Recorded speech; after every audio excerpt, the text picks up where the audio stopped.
Welcome students. Today our topic is mitochondria. Mitochondria को power house भी कहा जाता है क्योंकि ये सेल को पावर सप्लाई करता है। Mitochondria are found within the cytoplasm. Mitochondria पाया जाता है साइटोप्लाज्म यानी खुलवी माया में ऑफ ऑल यूकैरियोटिक सेल। ये भी यूकैरियोटिक सेल में पाया जाता है क्योंकि मेम्ब्रेन में बंद होते हैं आपके पास। ऑल्दो अगरचे इन हाईली स्पेशलाइज्ड सेल, जैसे कि बहुत ज़्यादा बड़े सेल जो आपके पास, जैसे कि मेच्योर आरबीसीज मतलब रेड ब्लड सेल्स के जो आपके पास सेल्स होते हैं, दे मे बी एब्सेंट, हो सकता है ये उसमें मौजूद ना हो। They were first seen as granules. इसको पहली बार देखा गया है दानों की शक्ल में, इन मसल्स, पट्ठों में, इन 1850 1850 में। They are known as the power house of the cell, और इसे खुलिए का पावर हाउस भी कहा जाता है क्योंकि ये पावर सप्लाई करता है। अंडर द इलेक्ट्रॉन माइक्रोस्कोप, अगर इलेक्ट्रॉन माइक्रोस्कोप के ज़ेरे सेल्स को हम देखेंगे तो mitochondria appears to be, mitochondria हमें नज़र आएगा। वेसिकल की फॉर्म में भी हो सकता है स्टूडेंट्स ये, और रॉड्स की शक्ल में और फिलामेंट्स की शक्ल में। वेसिकल थैलियों की शक्ल में, रॉड सलाख की शक्ल में, और फिलामेंट्स या धागे की शक्ल में। And also show complex morphology, और कभी कभी ये हमें कोई बहुत पेचीदा साख्त या पेचीदा शक्ल भी दिखाता है, मतलब उसकी कोई फिक्स शेप नहीं है, मुख्तलिफ शेप्स में आपको नज़र आ सकता है।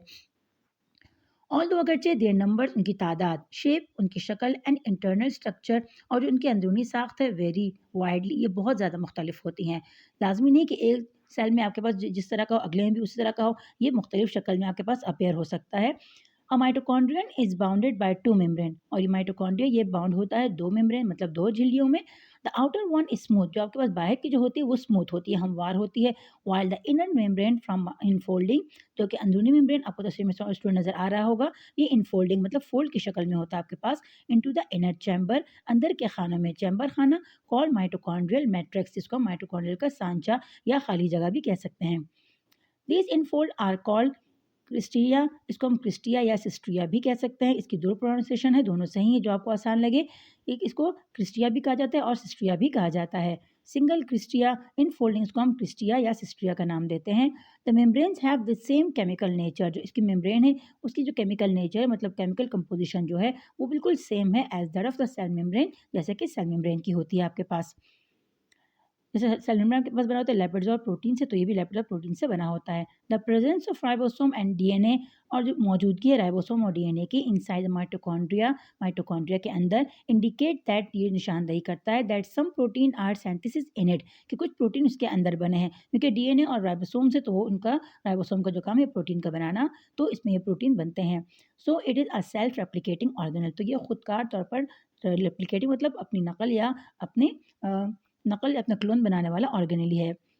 The inner surface of cristae, जो आपके पास इनर सरफेस है क्रिस्टिया की, in the mitochondrial matrix, mitochondria के सांचे में, है स्मॉल नोब्स, उसमें छोटे छोटे उभार होते हैं, नोब्स उभार लाइक स्ट्रक्चर साख्तें होती हैं, नोन एज एलिमेंट्री पार्टिकल, जिसको हम बुनियादी ज़र्रात कहते हैं। इसे हम F0 F1 पार्टिकल भी कह सकते हैं।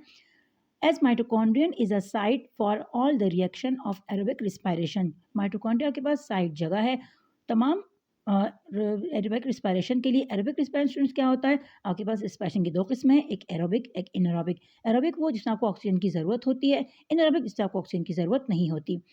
It matrix contain a large number of oxidative enzyme, इसका जो मैट्रिक्स या सांचा है या अंदर की जगह जो है उसमें बहुत ज़्यादा तादाद में ऑक्सीडेटिव तकसीदी एंजाइम मौजूद होते हैं या को एंजाइम मौजूद होते हैं। ऑर्गेनिक एंड इनऑर्गेनिक सॉल्ट्स या मादनियात या नमकियात भी मौजूद होती हैं। वाइटल जो कि ज़रूरी या अहम है फॉर एरोबिक रिस्पायरेशन के लिए। इसमें आपके पास मेटाबॉलिक प्रोसेस होते हैं जिसमें आपके पास क्रेब साइकिल आ गया, फैटी एसिड मेटाबॉलिज्म ईटीसी वगैरह आ गया, जिसमें आपको तवानाई मिलती है।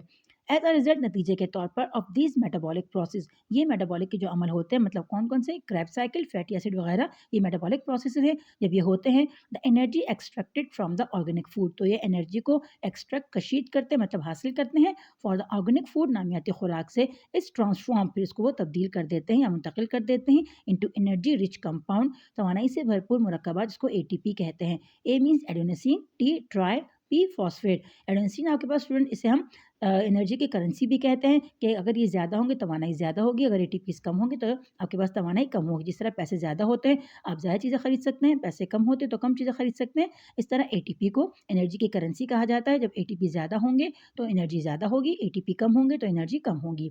एंड इन टर्न, और बदले में, this energy is provided to the cell on demand, इस तवानाई को मुहैया किया जाता है खुलिये को ऑन डिमांड उसके मुतालबे पर या उसकी ज़रूरत के मुताबिक।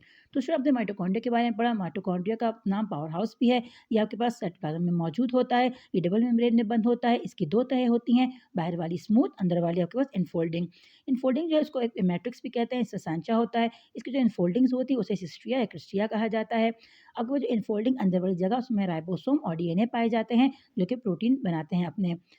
तो स्टूडेंट होप आपको आज का लेक्चर समझ में आ गया होगा। अगर कोई बात समझ में ना आई हो तो आप कमेंट करके पूछ सकते हैं। अपना बहुत सारा ख्याल रखिएगा। Take care. अल्लाह हाफ़िज़।